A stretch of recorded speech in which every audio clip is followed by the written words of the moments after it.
fractions décimales. Et c'est la première partie.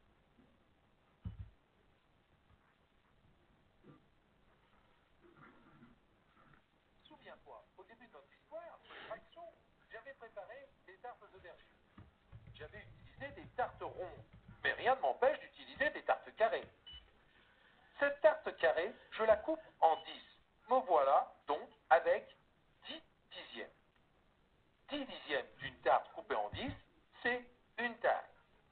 10 dixièmes d'unité, c'est une unité. C'est 1. Un découpage en 10, c'est un découpage décimal. Voici 3 dixièmes. 3 dixièmes, c'est une fraction décimale. Voici 8 dixièmes. C'est 8 parts d'une unité découpée en 10, c'est aussi une fraction décimale. Voici maintenant 1 demi. Est-ce que 1 demi est une fraction décimale? Imaginons notre découpage en 10. Eh oui, 1 demi est bien une fraction décimale. 1 demi, c'est la même chose que 5 dixièmes.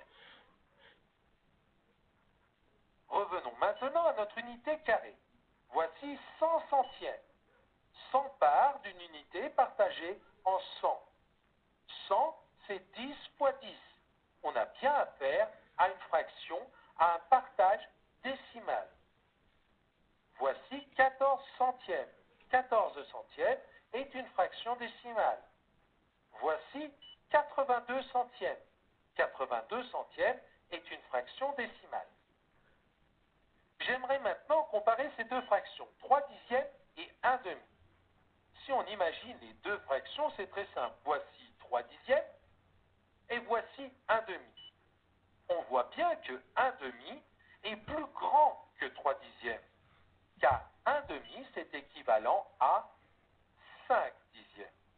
Imaginons 1 demi en dixième, et nous pouvons écrire 3 dixièmes plus petit que 1 demi. J'aimerais maintenant comparer 2 dixièmes et 14 centièmes. 14 centièmes, je vois à quoi ça ressemble. Il faudrait maintenant imaginer 2 dixièmes en centièmes. Et oui, tu l'as deviné, 2 dixièmes, c'est 20 centièmes. Il y a 10 centièmes dans chaque dixième. Maintenant, c'est facile. Je sais que 2 dixièmes, c'est 20 centièmes. 20 centièmes, c'est plus grand que 14 centièmes. 2 dixièmes est plus grand que 14 centièmes. Les fractions dont le dénominateur peut être 10, 100, 1000, etc. sont des fractions décimales. 2 dixièmes, 14 centièmes. Mais également